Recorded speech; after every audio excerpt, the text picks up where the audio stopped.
c'est la destinée et ses combats.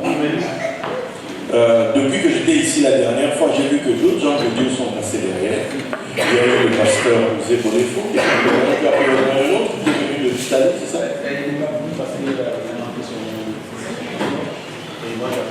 Ah, ok. Bon, maintenant, on t'a tué les jokers. Donc, avant de commencer, j'aimerais te dire encore merci pour cette opportunité. Je dis merci aussi à ton équipe, à tous ceux qui travaillent dans cette église. Merci de me recevoir. Amen. Bien, la destinée, c'est combat. Où est-ce qu'on va aller aujourd'hui? Si vous vous souvenez, on avait dit la dernière fois que la destinée, ça signifiait la portion, la part. Chacun de nous, quand il vient sur terre, il a sa part, il a son couloir, il a... Voilà. On ne peut pas se mélanger. Vous pouvez être assis côte à côte comme vous êtes ici, mais vous n'avez pas la même histoire, vous n'avez pas la même destinée.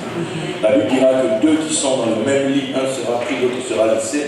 Deux qui sont dans le même, dans un champ, un sera pris, l'autre sera laissé. Donc, peu importe qui vous êtes, chacun a sa propre histoire. Ça peut être des jumeaux, mais un sera différent de l'autre. Pourquoi? Parce que chacun a sa part.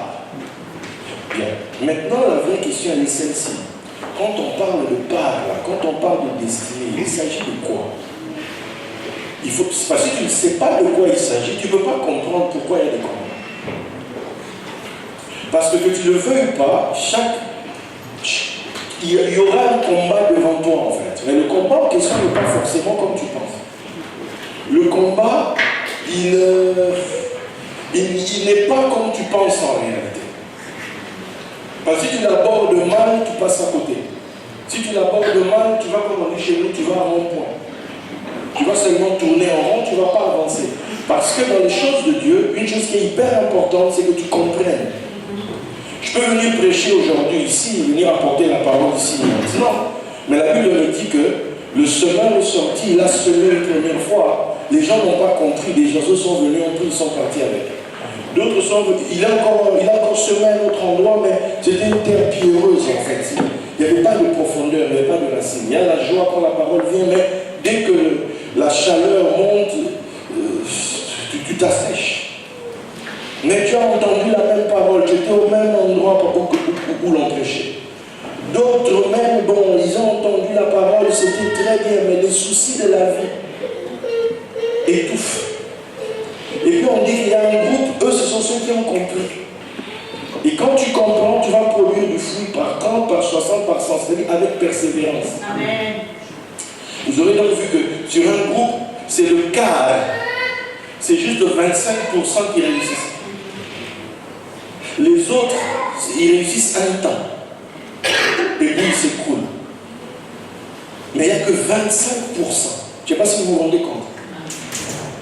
Donc je prie pour toi que tu sois parmi les 25% de ce matin. Amen. Les 25% qui vont comprendre. Parce que c'est quand tu comprends que tu avances. Parce que quand tu comprends, tu ne vois plus les choses de la même manière. Amen. Parce que tu vois les choses selon le ciel. Tu vois les choses selon Dieu en fait. Parce qu'entre moi qui parle et toi qui m'entends, il y a déjà un écart. Pourquoi? Dans ma bouche, tel mot signifie ça, mais dans toi, chez toi, ce mot ne signifie pas forcément ça.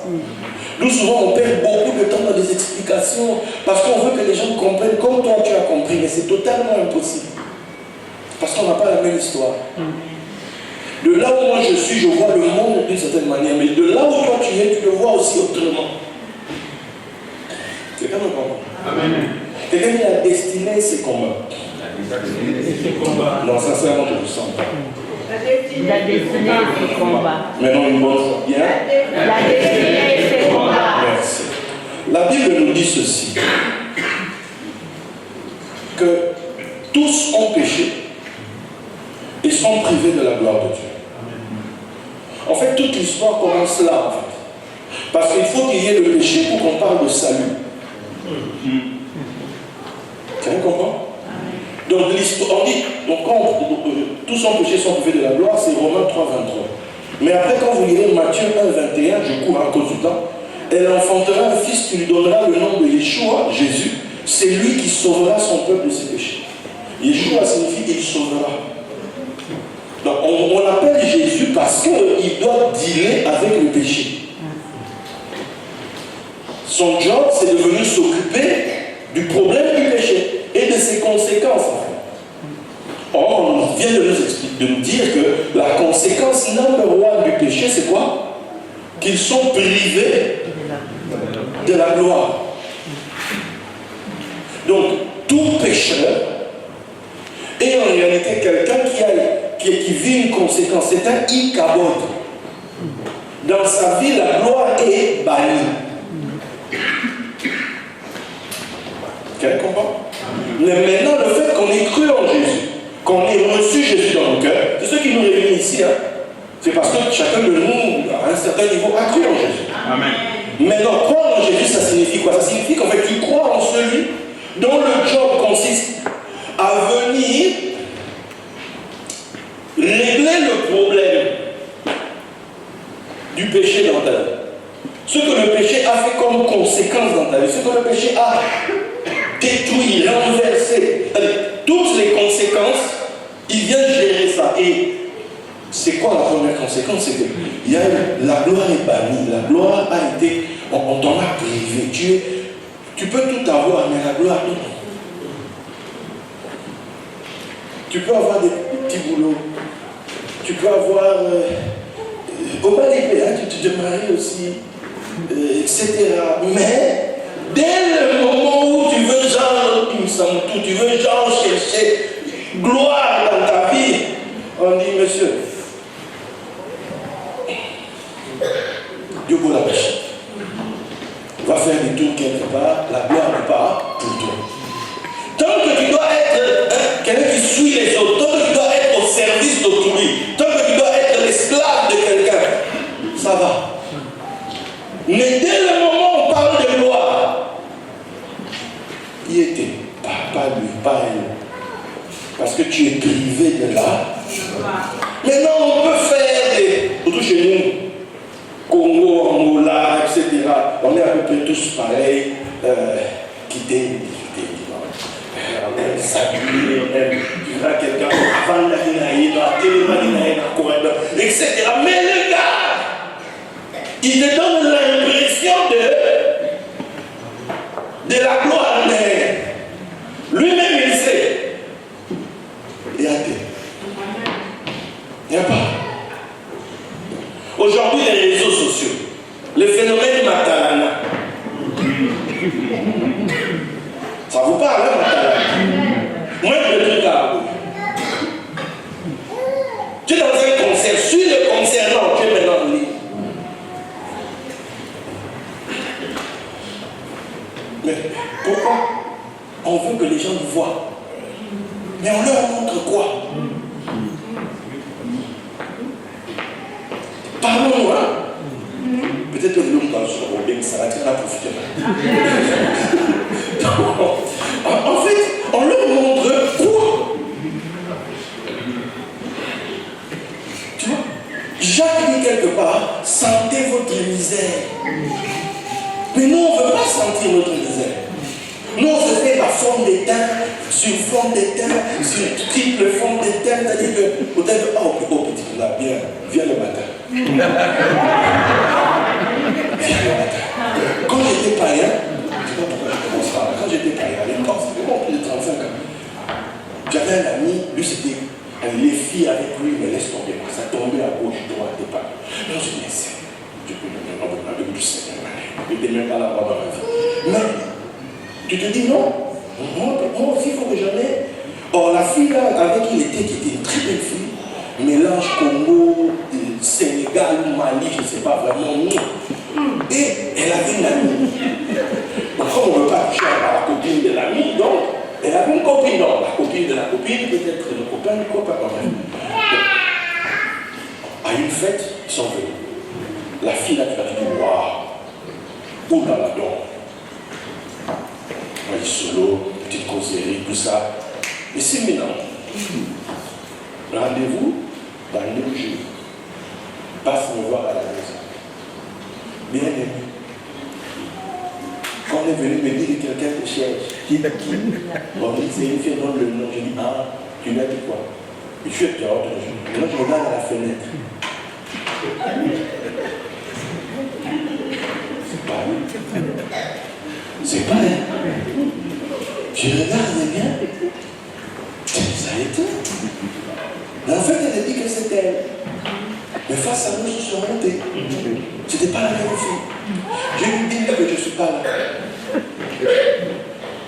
Quand tu appelles solo, quelques temps plus tard, tu mets là, je suis donné ma vie au Seigneur, la tambola, la catambola. Amen. Ça fait 35 ans. Amen. Combien de gens se font avoir? Fausse gloire, fausse image. Parce que tout le monde a le même problème. Les gens réalisent qu'à un niveau de leur vie, ils sont privés de la gloire. Mais maintenant, comment il faut gérer ça? Nous, mais on a cru en Jésus. En Jésus, en réalité, son vrai job, c'est de venir restaurer la gloire dans ta vie. Yes. C'est ça le salut, en fait. Il sauvera son peuple de ses péchés. Donc il va venir rétablir dans ta vie ce que le péché a retiré de ta vie. Et le péché a retiré de ta vie la gloire.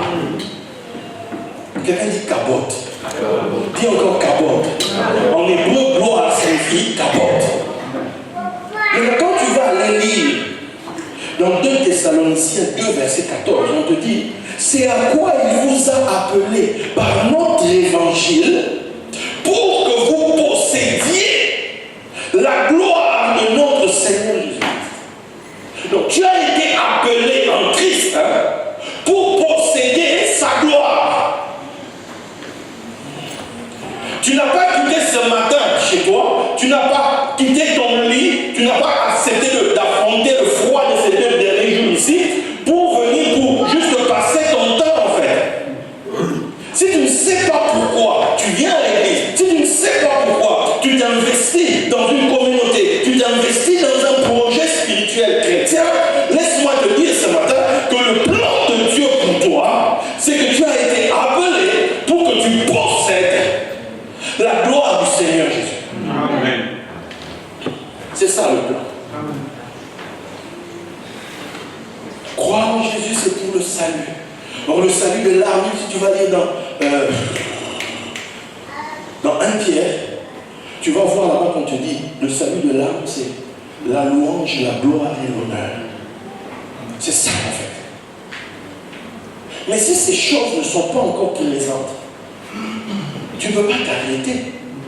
Tu ne peux pas te contenter de ce que tu vis aujourd'hui. Tu ne peux pas te contenter d'un standard que le monde veut t'imposer.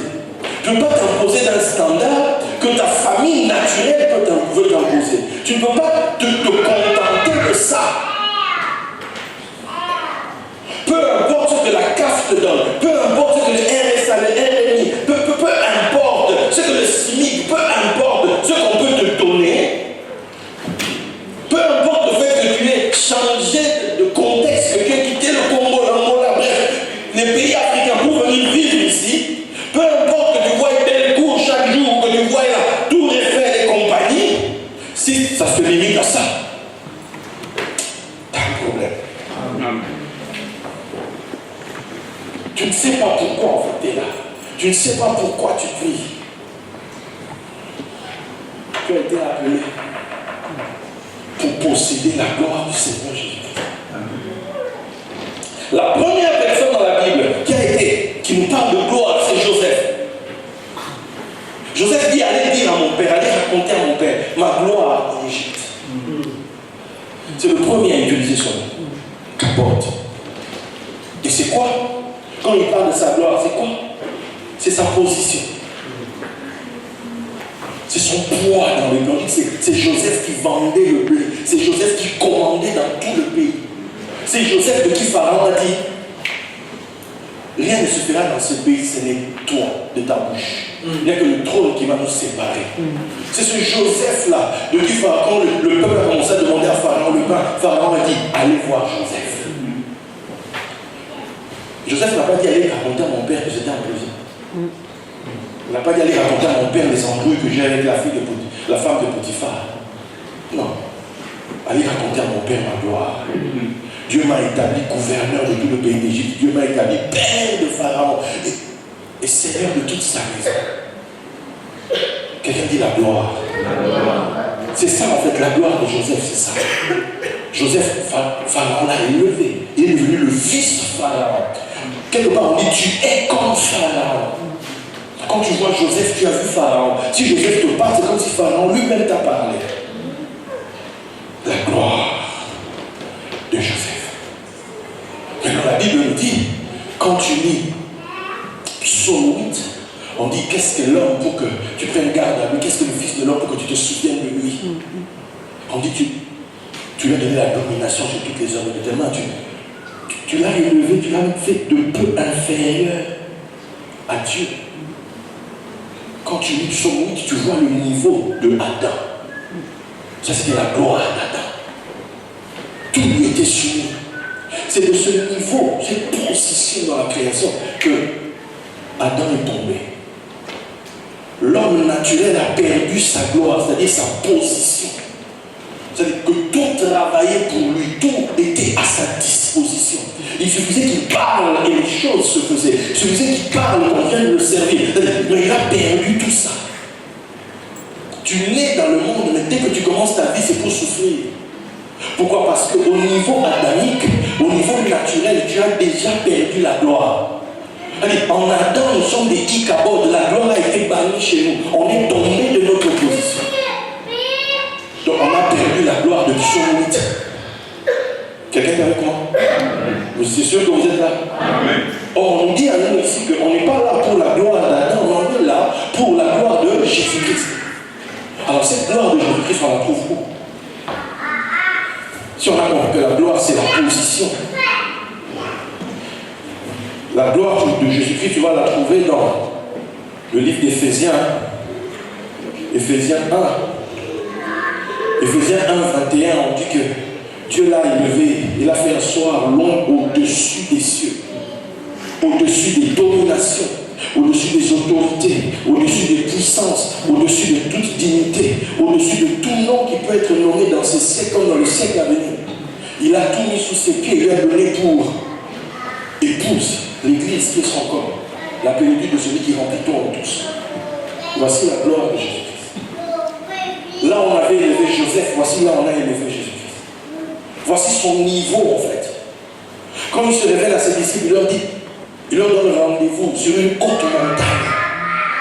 Pour le voir, ça, il est très haut, il est très élevé.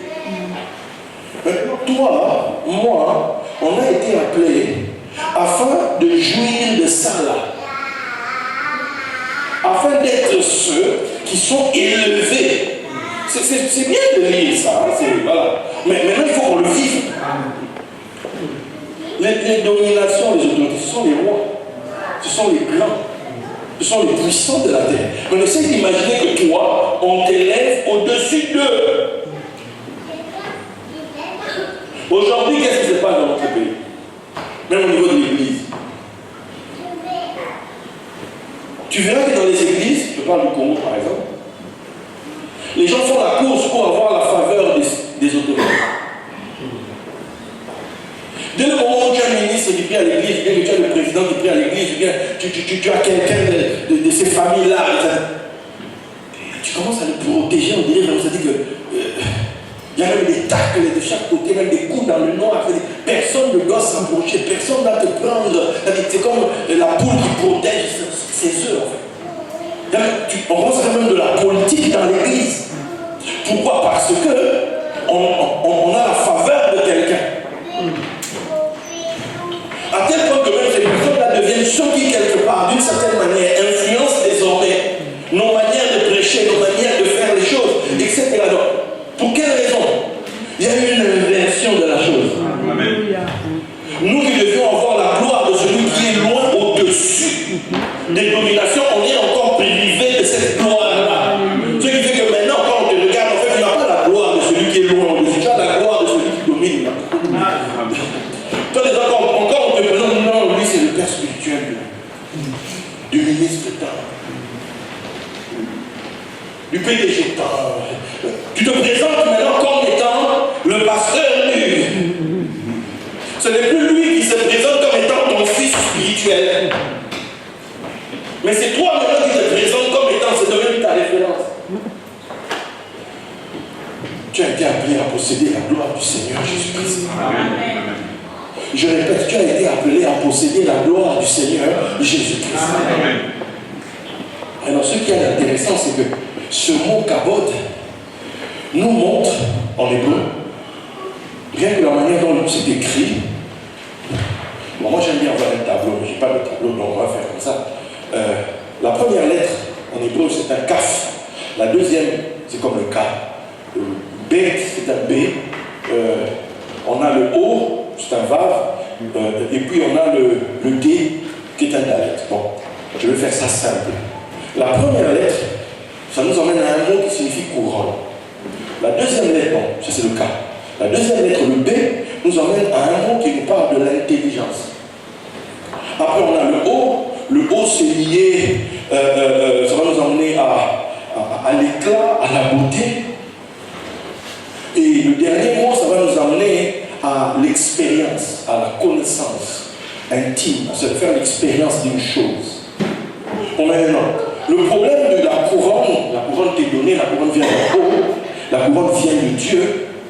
Elle va passer par quoi? Elle va passer par une expérience où tu dois avoir une vision. En fait, Dieu doit te parler.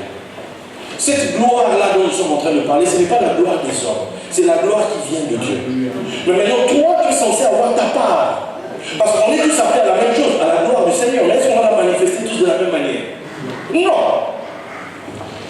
Mais la vraie question est de savoir, moi, ça va être comment? Parce que j'écoute les pasteurs parler, j'écoute l'homme de Dieu parler. Mais quand tu finis, si tu vas aller devant Dieu, tu dis Seigneur, on a dit là-bas, je suis prêt à la gloire. Moi, dedans, c'est comment? Est-ce que moi aussi, je parle?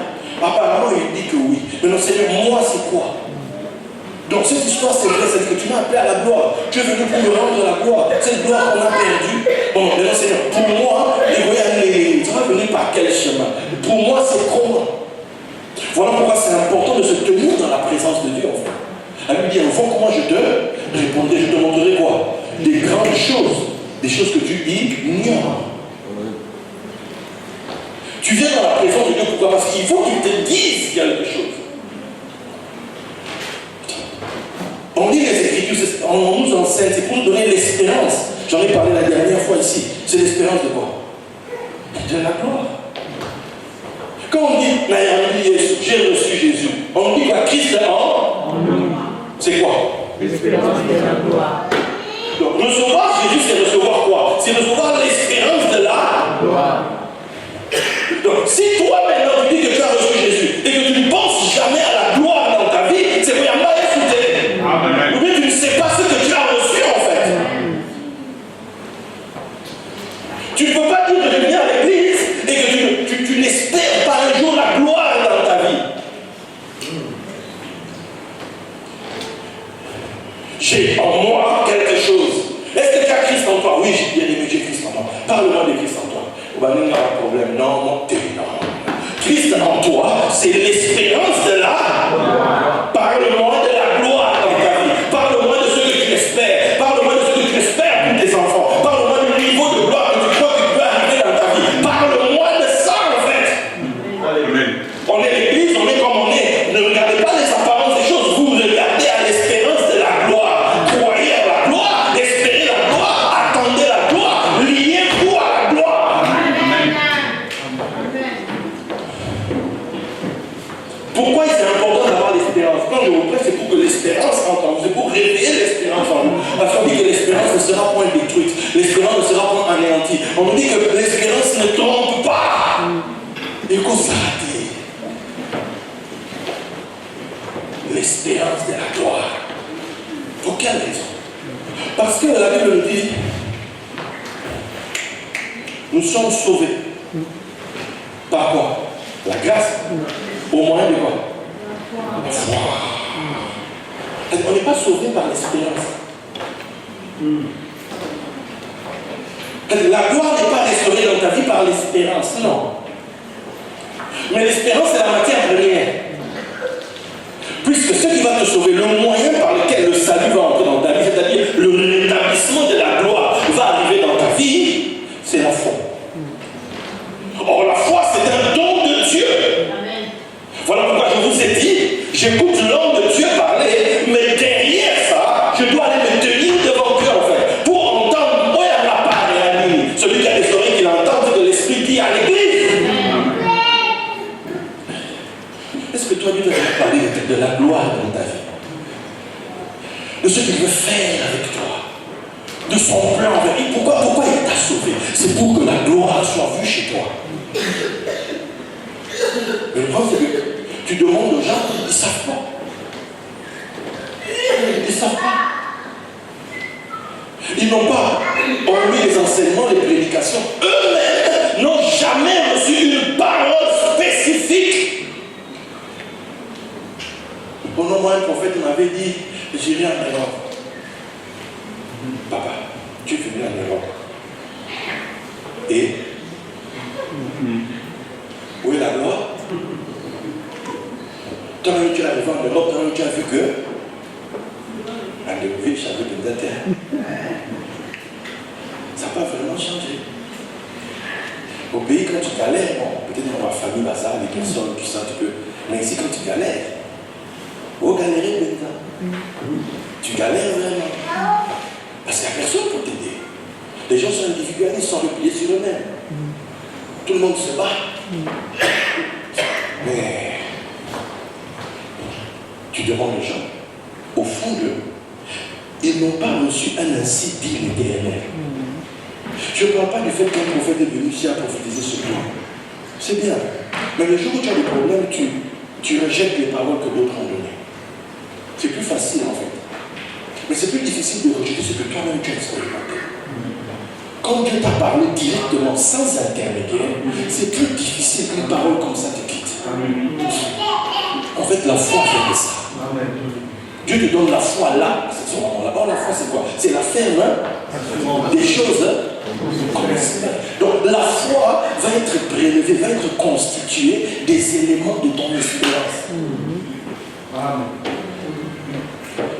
La foi provient, c'est toi qui donnes la matière par laquelle on va te donner la foi. Puisque la foi, c'est comme le parquet, là, c'est comme la base. Tant que je n'ai pas reçu la foi, mon espérance est comme ça. Mais quand la foi m'est donnée, on stabilise. On dit, papa, les choses que tu penses là, je vais le faire. Amen. Tu vois ce que tu crois que je peux faire au niveau de la gloire, oui. Tu penses que je peux faire ça? Mais Seigneur, tu es Dieu, je vais le faire pour toi. Je vais le faire pour toi. C'est de ça dont il s'agit. C'est ça, c'est important d'écouter la parole. Parce que quand tu écoutes la parole, ça nourrit ton espérance. Ça te donne des assurances, petit à petit. Et tu commences à te dire, ah, mais Dieu avait fait ça avec elle, avait fait ça avec elle, avait fait ça avec elle. Et moi, nous parlons à cause ça, tu commences à te poser des questions comme ça. Mais Dieu peut le faire, non? Dieu peut le faire, non? C'est là maintenant où tu commences à venir à l'église avec un état d'esprit différent.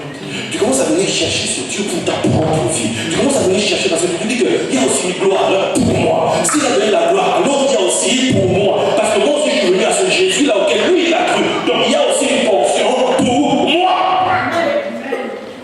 C'est là maintenant où tu viens devant Dieu. C'est là où la couronne descend.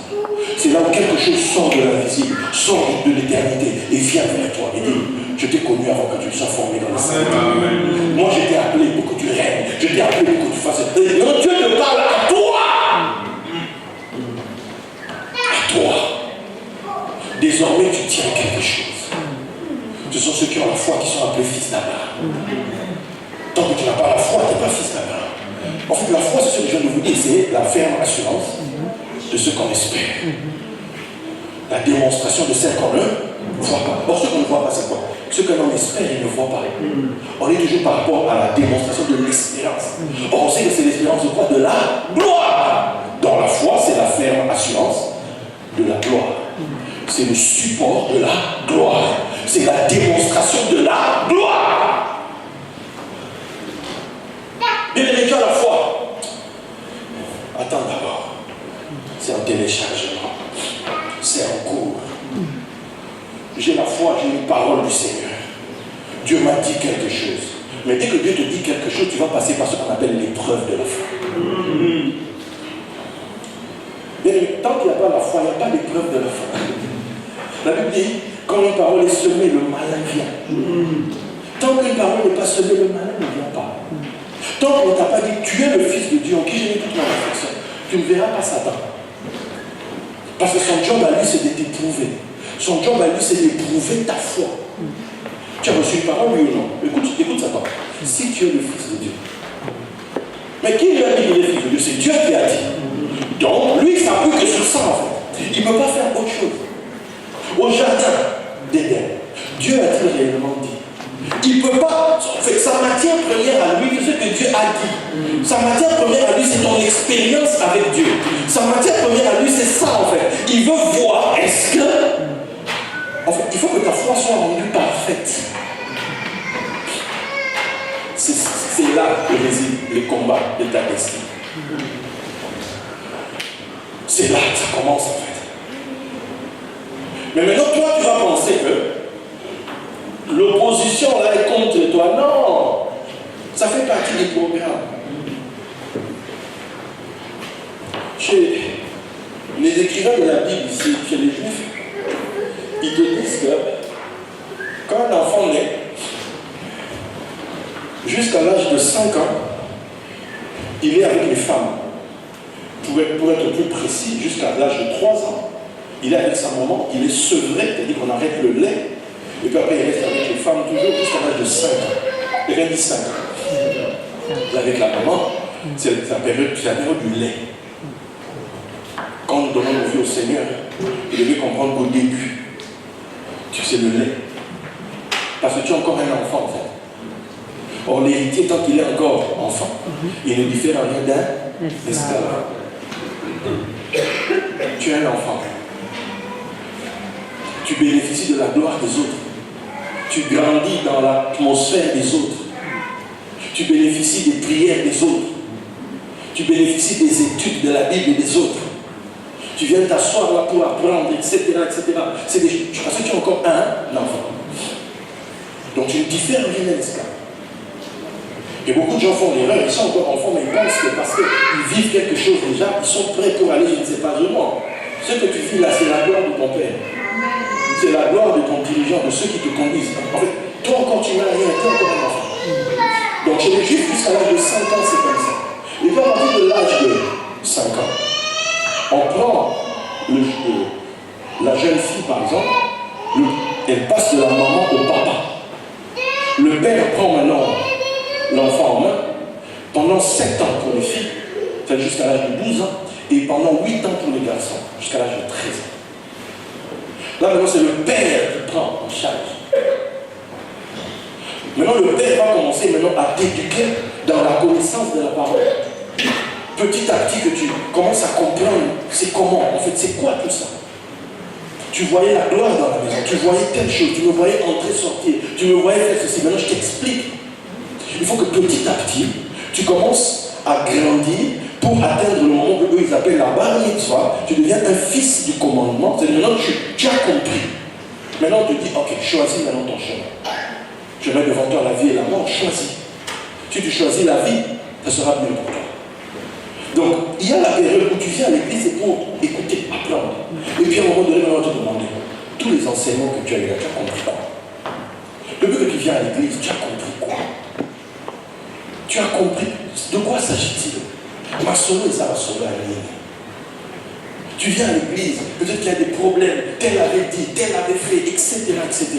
Mais là, est-ce que tu as compris de quoi il s'agit au final? Au final, c'est tu es appelé à la gloire.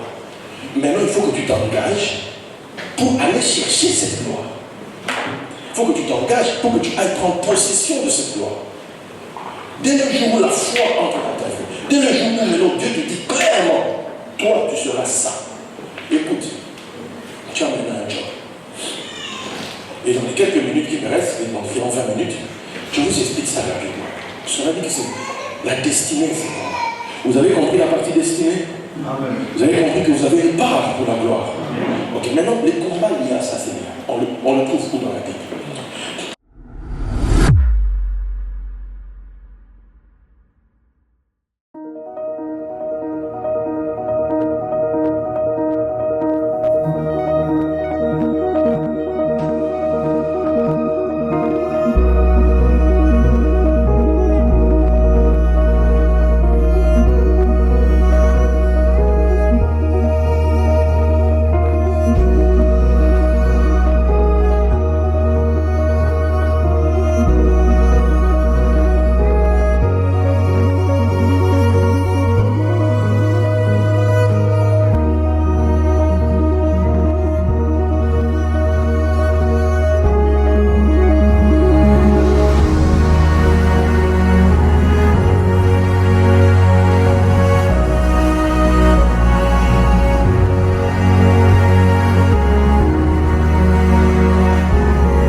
va ôter le voile.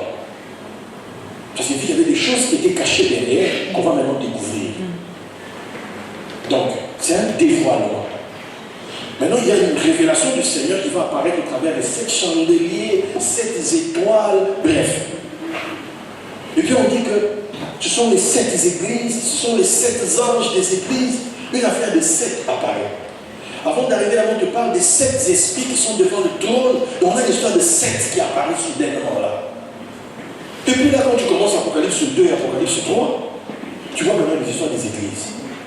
L'église d'Éphèse, l'église de Smyrne, l'église de Pergame, l'église de Thyatire, Smyrne, Philadelphie, Laodicée, tout ça là. Ah. Mais quand vous lisez chacune de ces églises, à la fin, vous verrez chaque fois celui qui vaincra. Ça c'est pour la première église.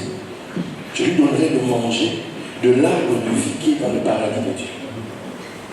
On dit celui qui vaincra. Pour vaincre, c'est qu'il y a quoi? Il y a un combat. Après, tu passes dans la seconde église. Avant on dit, ça doit se souvenir, le vainqueur, il n'aura pas à souffrir la seconde mort. Donc si tu ne gagnes pas, tu vas souffrir ça. Mais si tu gagnes, tu ne souffriras pas ça. Après, on a une autre église là où on te dit, le vainqueur, je lui donnerai de la manne cachée et un caillou blanc sur lequel est écrit un nom nouveau que personne ne connaît, si ce n'est celui qui le reçoit. Comme sur la bande, c'est quoi cette histoire? Après, tu arrives dans l'autre église, on dit, que c'est Thyatire, le vainqueur, c'est la 4e, je lui donnerai l'autorité sur les nations. Il est pétrin avec une verge de fer, comme on brise des vases d'argile. Et je lui donnerai l'étoile du matin.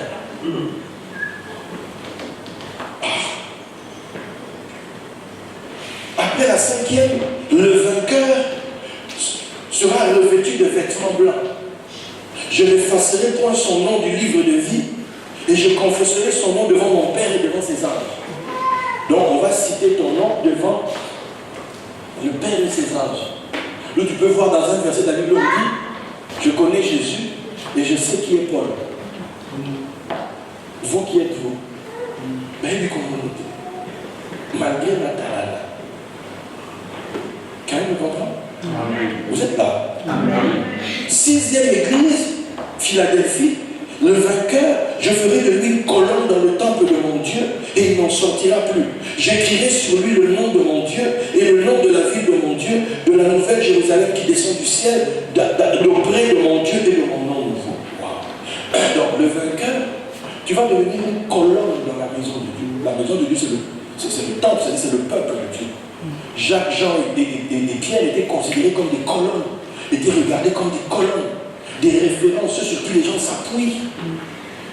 On va écrire le nom de Dieu sur toi. Ça veut dire que quand les gens invoquent Dieu, c'est toi qu'on voit. Est-ce que tu te rends compte du niveau? Oh ouais, c'est quelqu'un m'écoute. Est-ce que tu te rends compte du niveau? 7e, le vainqueur, là c'est l'église de Laodicée, je le ferai asseoir avec moi sur mon trône, comme moi j'ai vaincu. Et je me suis assis avec mon Père sur son trône.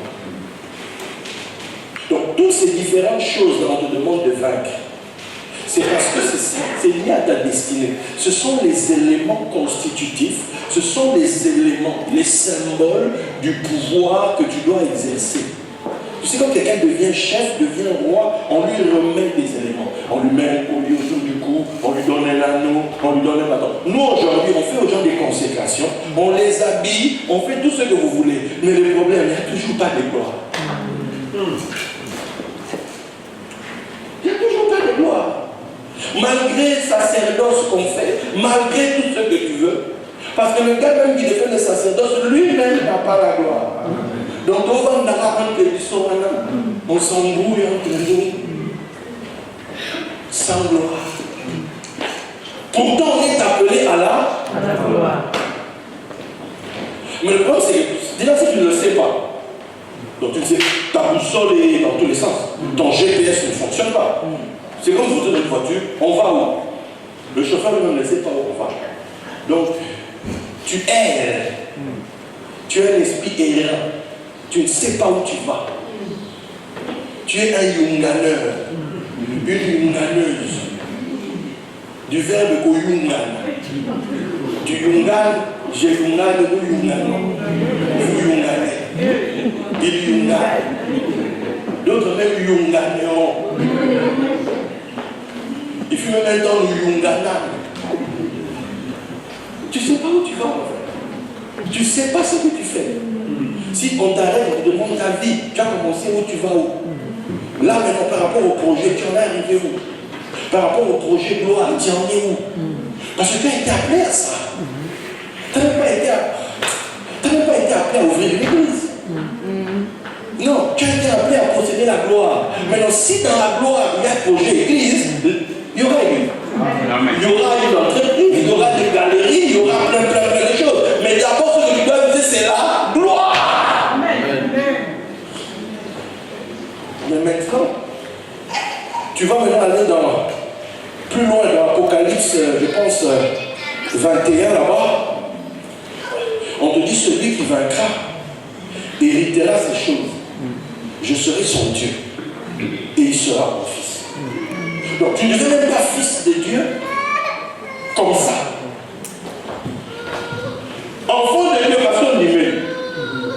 Mais fils, ça ne se passe pas comme ça. Fils, c'est parce qu'on t'a amené à l'école. L'héritier, quand il est encore enfant, ne diffère en rien d'un.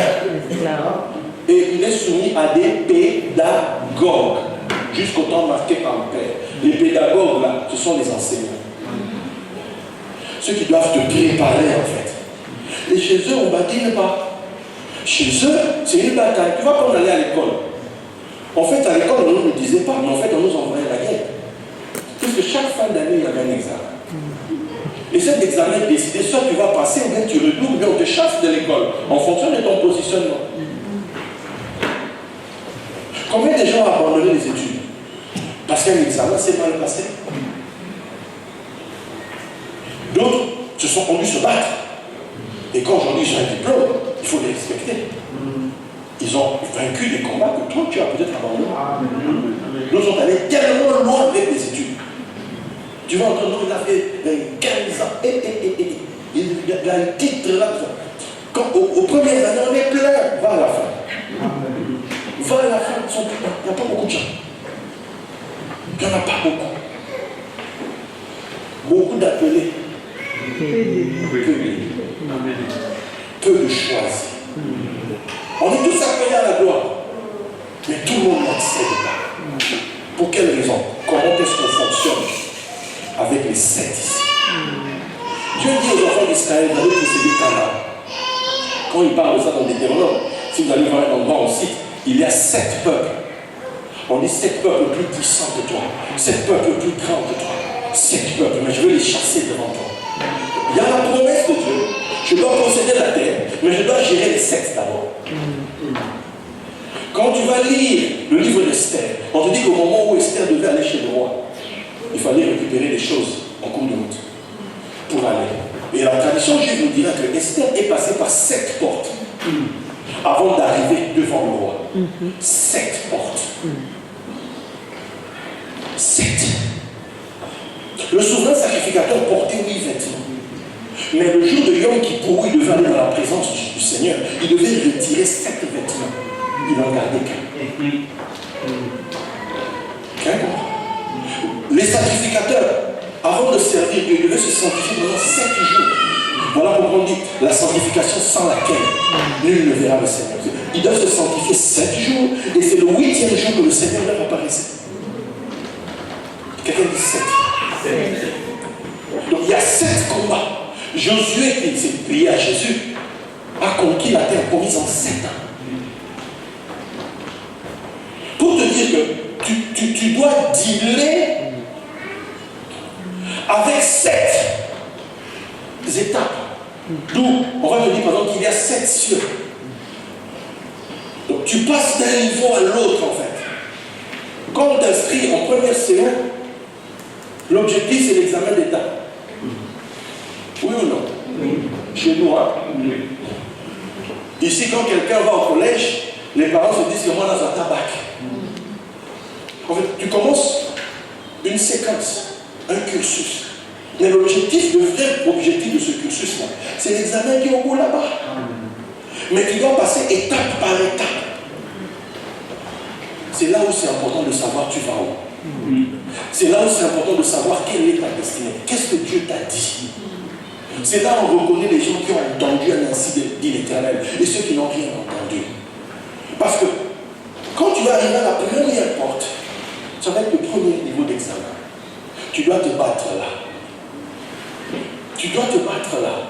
Cette même histoire d'Esther se retrouve dans une autre tradition qui est plus lointaine que ceux qui ont écrit le livre d'Esther, où là-bas aussi il y a une dame qui doit aussi passer 7 portes avant de se présenter devant le roi qui est là-bas. Mais à chaque porte, elle devait se retirer un vêtement. Elle devait déposer quelque chose. En fait, les étapes de la vie, tu ne connais pas. Les étapes qui te mènent à la gloire, tu ne sais pas. Mais il y a une seule chose que tu dois savoir. Tu es appelé à la gloire. Et entre toi et... Au final, on dit quoi? Au final, c'est quoi? Celui qui vaincra, il héritera ces choses. Ce dont on vient de parler là. Et je serai son Dieu, il sera mon fils. Donc, héritier de Dieu. Donc c'est le moment où tu vas entrer dans l'héritage. C'est le moment où tu vas posséder les choses pour lesquelles tu as été appelé. C'est le moment où tu vas réaliser le gloire pour Jacob. Ça c'est. Tu sais quand la gloire arrive dans ta vie, tu te caches. C'est nous qui n'avons rien, qui aimons qu'on nous voit.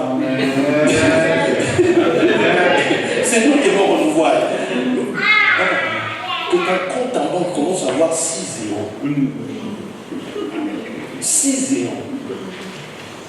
Virgule 2 zéros. Maintenant, devant là-bas, bâtis ça. Tu ne veux plus que les gens te voient. Nous, les Français disent pour vivre heureux, vivons cachés. Nous, on dit quelque part de la gloire de Dieu, c'est de cacher les choses. Tu n'es plus la voix de Magdalena. Quand tu es en public, tu es simple. Il y a des riches quand tu le vois habillé. Vous n'avez pas vu les mires du Qatar avec un iPhone 12. C'est nous qui n'avons pas la gloire, on cherche le 17. On a fait un projet pour avoir le 18. Il y a un iPhone de ta solo l'amour. Ton compte en banque est comment? L'iPhone là même c'est à crédit. Alléluia. Son crédit, il y a des huissiers qui sont déjà sur toi parce qu'on doit foutre la tête. Parce que tu ne payes pas, les huissiers sont là. Pourquoi? Tu n'as rien. Le jour où tu as, il ne veut même plus qu'on te voit. Tu es calme. Tu commences à peser. Le jour où tu dois apparaître quelque part, les gardes du corps. Il y a des services de sécurité. On dit c'est le boss qui est là. Tu ne fais pas d'effort. Les gens eux-mêmes crient ton nom. Quand les gens pensent à Dieu, c'est à toi qu'ils pensent. Quand les gens pensent à ce que Dieu peut faire dans la vie de quelqu'un, ils disent Seigneur, Dieu est le Dieu de ton serviteur. Eux-mêmes commencent à lier Dieu avec toi. Pourquoi? La gloire. La gloire. On dit j'aime le séjour de ta maison parce que c'est là que ta gloire réside. L'esprit de gloire est dans la maison de Dieu. Et les hommes de Dieu qui sont ici sont là pour être pour toi, ceux qui cherchent dans les Écritures, pour te donner des éléments, pour que toi, un jour, que le ciel s'ouvre sur toi, que Dieu te dise quoi? Je ferai ça avec toi. Il te projette dans la gloire. Mais maintenant, tu dois passer porte après porte. Les mains, je vais les appeler comme ça, les anges, les 7 esprits de Dieu, ceux qui sont liés à la gloire, c'est-à-dire à ta position céleste, vont s'aligner. Quand tu iras dans l'Apocalypse 5 verset 12, on dit l'agneau qui a été immolé est digne de recevoir. Alléluia. La puissance. Quelqu'un dit Amen. La richesse. Amen. La sagesse. La force. L'honneur. La gloire. La louange. 7. Donc il y a 7 éléments qui t'attendent en fait, qu'on doit te donner par rapport à ton nom. Avant, on va engueuler, avant de casser sur ton trône. Il y a des choses qu'on doit te remettre en fait. Parce que quand on te les remet, c'est ce qui te donne du pouvoir. Avant ce qui est à l'extérieur, il y a d'abord Dieu qui travaille ton intérieur. Il veut te donner, quand tu dis je suis, tu sais qui tu es. Tellement maintenant tu sais qui tu es, tellement tu connais ton poids intérieur, ce n'est même pas le vêtement que tu portes qui importe. Parce que tu sais ce que tu sais tes comptes en banque, tu connais tes affaires là où elles en sont. Quand on te voit, tu es même en babouche, ça ne t'embête pas. Toi-même, ça ne te stresse pas en fait. Tu sens les gens qui disent, ah, il est humble. C'est pas qu'il est humble, il est tellement plein de ce qui est dedans. Il n'est plus intéressé à vous épater en fait. Vous-même vous voyez que non, il n'est plus avec nous. Lui, il est entré dans la nuée des gloires. Il est avec les grands en fait. Et je ne sais pas à qui je parle ici. Que cela soit conscient, que cela soit capable, que cela soit capable. Il y a un combat, il y a une destinée, il y a des guerres. Écoute, pour avoir la puissance, Paul n'a pas compris, il est tombé malade. Il y a un démon qui l'a embêté tout le temps. Il a crié à Dieu, il lui dit, c'est dans la faiblesse que la puissance arrive. Donc, au moment où on doit te remettre la puissance, tu peux faire face à des problèmes de faiblesse, de maladie. Je te demande, qu'est-ce qui m'arrive, Seigneur? Tu avais pourtant dit, mais pourquoi je suis comme ça? Reste calme. À chaque fois, quand vous lisez Apocalypse 2 et 3, là, partout on dit celui qui vaincra, on dit celui qui a des entendeurs, ce que l'Esprit dit. Pourquoi? Parce que quand l'épreuve vient, Dieu ne permettra pas que l'épreuve soit supérieure à tes forces. Et avec l'épreuve qu'il a déjà disposé, comment t'en sortir. Or, comment est-ce qu'on triomphe? C'est par la foi. C'est toujours une épreuve liée à ta foi. Tu imagines, tu es censé recevoir la puissance, mais ce qui vient dans ta vie, c'est la faiblesse. Tu as de quoi te poser des questions. Tu as de quoi te dire, Dieu a-t-il réellement dit? C'est un combat de la foi maintenant. Est-ce que tu continues de croire ce que Dieu a dit? Est-ce que tu continues à t'attacher à ce que Dieu a dit? Dieu a dit que je serai riche. Mais cette période où tu as cherché du boulot, cette période-là, tu es au plein chômage, cette période-là, c'est difficile. C'est-à-dire, galère, plus. Pour trouver même ne fût-ce que 5 euros, mais là, quand tu pries, quand tu dors, cette parole continue de résonner. La gloire est pour toi. Tu seras riche. La foi. C'est celui qui a la foi qui est agréable. Agréable. Dieu veut voir la foi. Est-ce que tu continues de croire ce qu'il t'a dit? Même quand tu as l'impression que Dieu n'est plus là, même quand tu as l'impression que Dieu t'a abandonné, même quand tu as l'impression que les circonstances te disent que ma soeur est ici, que plus rien ne va se faire, que Dieu t'a tourné le dos, même quand tu as l'impression que Dieu t'a tourné le dos, il y a une chose à laquelle Dieu est attaché pour toujours, c'est sa parole. C'est sa parole. Ce que Dieu dit, il va le faire. Sa parole ne retourne jamais à lui sans avoir accompli ce qu'il a. Sa parole ne revient pas à lui sans avoir exécuté ses desseins. Tu sais, avec Dieu, tu dois tout faire pour qu'il te parle. Tu vois, tu viens de reprocher. Le but, c'est quoi? C'est que votre espérance, ça commence à bouillonner dedans de vous. Le but, c'est quoi? C'est quand tu vas prier, que maintenant, il faut que tu fasses ce qu'il faut pour que Dieu te parle. Parce que si Dieu te parle, le match est fini. Toi, tu n'as qu'une chose à faire, t'attacher à ce qu'il a dit. C'est même plus par rapport à ce que tu fais ou tu ne fais pas. Parce que Dieu t'a parlé. Toi, attache-toi à sa parole. Puisque devant chaque porte, c'est la foi que tu devras présenter. Quand tu te retrouveras face à la tête ne va plus, on dirait la folie, on dirait, je ne sais pas quelle maladie. Il a dit la sagesse. La sagesse ne va pas me quitter, la sagesse sera là. Salomon dit, j'ai eu ceci, mais la sagesse était toujours là. Quand Dieu donne, son don et son appel sont irrévocables.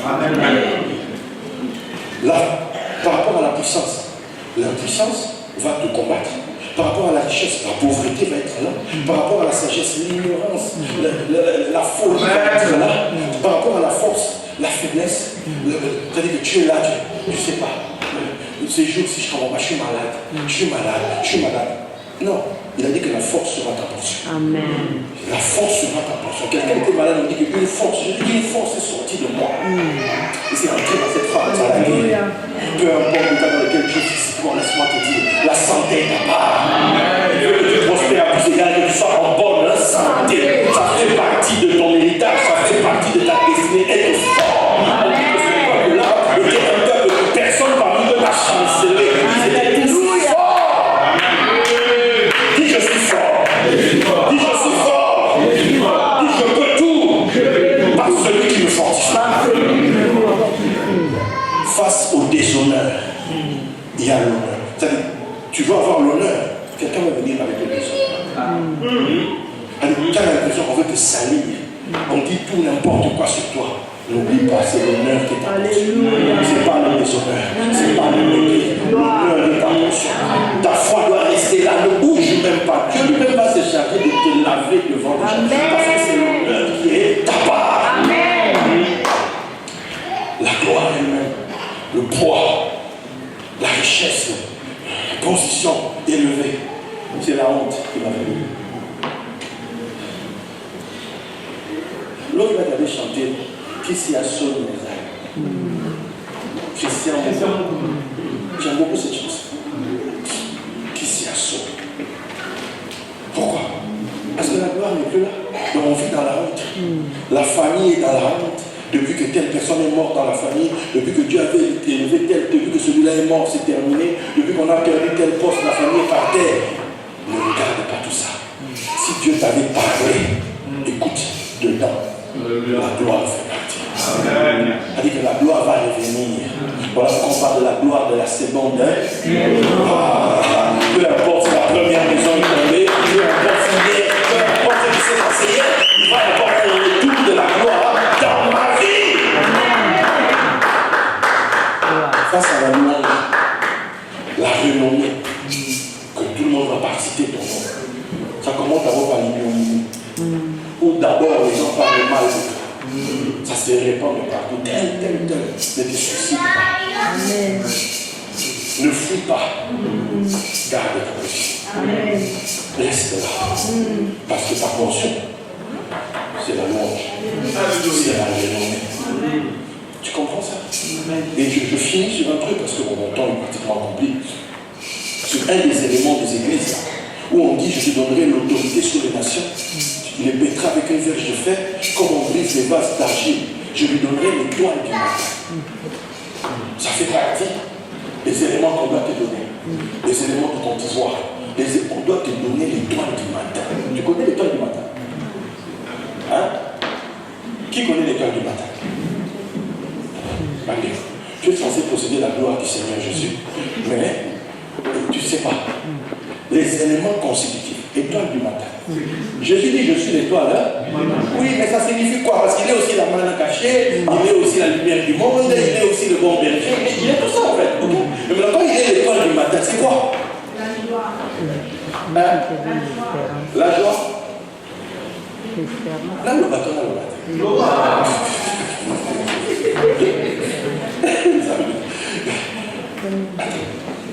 L'étoile du matin.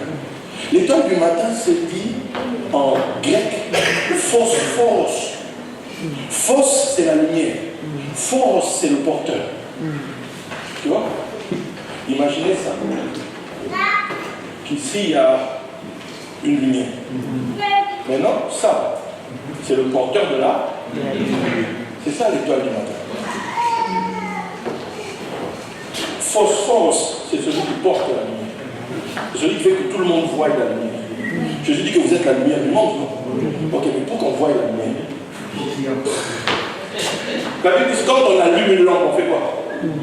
On va la lever et la mettre au-dessus pour que toute la maison. Amen. Depuis, tu fais des efforts. Sur les réseaux sociaux, tu fais ta vidéo, tu boostes la vidéo, tu envoies à gauche, droite, tu fais tout ce que tu veux. Nobody. Les gens passent devant toi, on est dans mon côté, on ne te voit pas. Finalement, on fait tout ce qu'il faut le noter. Il faut qu'on nous voit là-bas, il faut pas qu'on active. Tu fais des matananas et tous les types, rien à faire. Quand on vient voir les vues, 3 vues, c'est pas possible. 15 vues, c'est pas. L'autre là-bas, tu regardes une vidéo, il dit regarde 500 000 vues. Je te fais quoi? On dit je te donnerai.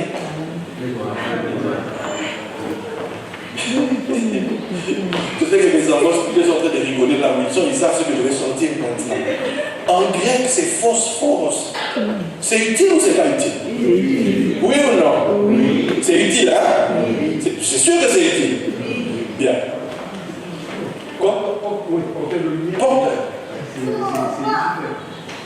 Merci. C'est lui qui a dit. En latin. Amen. En latin, c'est Lucifer. Amen. Porteur de. Maintenant, on dit on va te le donner. Amen. On te condamner tous les jours. Amen. Celui qui pour toi, c'est ton ennemi. Mais on va te le livrer. Celui dont son travail, c'est de te prendre et de te soulever comme ça. Comme Aman, qui était devant. Voici l'homme que Dieu veut honorer. Voici ce qu'on fait à l'homme que Dieu veut honorer. Je suis en train de parler à quelqu'un. Tes ennemis, apparemment, ce sont eux qui vont faire ta promotion. Ce sont eux qui vont amener ton nom jusqu'au bout de la terre. Tu ne feras plus d'efforts, en fait. Tu seras assis un matin comme ça, on te dit, regarde les réseaux sociaux. On parle de toi, on parle de toi, on parle de toi. Ce que Dieu a fait avec toi. C'est ça l'étoile du matin qu'on va te dire. Vous vous rendez compte quand Jésus lui-même dit qu'il est l'étoile du matin? Il est phosphorus en grec, il est Lucifer en latin. Or le même Lucifer, on l'appelle autrement, quand il est tombé, on l'appelle Satan. Or Dieu lui-même dit, je veux être ton Satan. C'est-à-dire le Satan de tes adversaires. Je combattrai ceux qui te combattront. C'est lui, Dieu, qui va devenir le gardien de ta maison, le gardien de ta richesse. Quelqu'un veut, tu sais comment la Bible dit, que l'Éternel te bénisse et qu'il fasse quoi? Et qu'il te garde. C'est-à-dire qu'il fasse la sentinelle. Vous savez, chez nous, les sentinelles, vous avez des flèches comme ça. Si tu oses venir la nuit, on ne t'a pas invité, il fait quoi? Tolo, tolo. Tu vas te prendre un poison dans le corps, parce que tu ne comprends pas d'où ça vient. Tu as voulu aller voler quelque part. Tu comprends? C'est-à-dire que Satan lui-même va être à ton service. Les géants de Dieu seront les gardiens de ton bonheur. Vous savez, quand vous devenez président, il se passe quelque chose. Les soldats, ce ne sont pas des amis. Les soldats, c'est quelqu'un qui donne la mort. Ils seront à ton service des hommes. Ils sont eux maintenant qui te gardent. Qui peuvent tuer quelqu'un qui voudra venir te faire du tort. Quand tu es élevé en dignité, on n'injurie pas les gloires. On ne les méprise pas. Parce que tu peux être frappé. Quelqu'un me comprend? Amen. Je vous ai donné juste un élément. Et ce sont des choses que si tu n'es pas affermi dedans, le jour où la gloire arrive dans ta vie, tu paniques. Et je finis, il y a ce texte dans Job 38, je pense, verset 7, où là-bas on dit, c'est Job 38, verset 7, bien Job 37, verset 8, vérifiez.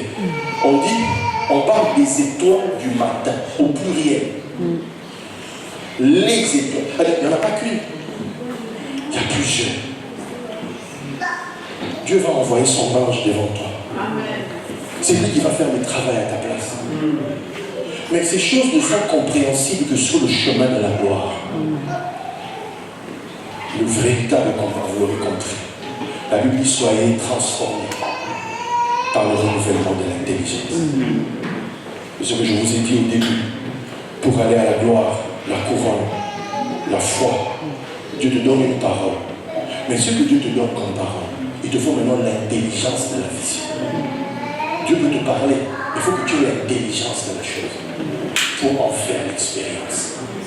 Et c'est cette histoire d'intelligence qui prend du temps. Tu dois prendre le temps au pied des ondes de Dieu pour recevoir l'instruction, pour que tout devienne clair, pour que quand tu arriveras à une des portes de ta destinée, que tu saches réagir dans la foi. Et quand tu réagis par la foi, tu dis non, elle laissez-la passer. Lui, il a laissé le passer. il a compris. Quelqu'un me comprend. Je me souviens à une époque, j'avais des combats spirituels par rapport à des histoires de coutumes dans la famille, je ne sais pas quoi. Et moi, je passais mon temps dans l'étude. Et un jour, je recevais des révélations, de la compréhension de la parole. Et puis un jour, je vois, les gens étaient réunis comme dans une réunion. Et leur chef dit, lui là, on ne peut plus le retenir. Il a compris. Il faut le laisser passer. Que cela soit aussi dans ta vie. Que cela soit aussi dans ta vie. Lève-toi là-dessus, lève-toi là-dessus, lève-toi. Oh, lève tes mains devant le Seigneur et parle à Dieu aujourd'hui. Dis-lui, Seigneur, je crois que tu m'as appelé à la gloire. Dis, je crois que tu m'as appelé à la gloire. Je crois qu'il y a une portion de gloire pour moi. Seigneur, donne-moi la foi, donne-moi une parole, donne-moi une précision. J'ai besoin de ton ainsi dit pour ma vie. J'ai besoin de, Seigneur, j'ai besoin de toi, Seigneur, étends ta main. Étends ta main. Abraham s'est retrouvé devant Melchisédek. Il a apporté sa dîme devant Melchisédek. Il a refusé de prendre l'argent du roi de Sodome. Et Dieu est venu parler à Abraham. Et une parole fut adressée à Abraham dans une vision. Et Dieu a donné la foi à Abraham. C'est pour ça que vous apportez vos dons à l'église. C'est pour ça que vous donnez à l'église. Parce que vous savez, c'est en échange de quelque chose. C'est en échange de la gloire dans votre vie. Lève tes mains par Dieu. Lève tes mains par Dieu ce matin. Lève tes mains par Dieu. Et pendant que tu parles à Dieu, prépare dans ton esprit qu'est-ce que tu peux apporter à Dieu de qualité, de valeur ce matin. Pour dire à Dieu que tu as compris le message, que tu es une fille de la gloire, que tu es un fils de la gloire, que tu vas venir apporter à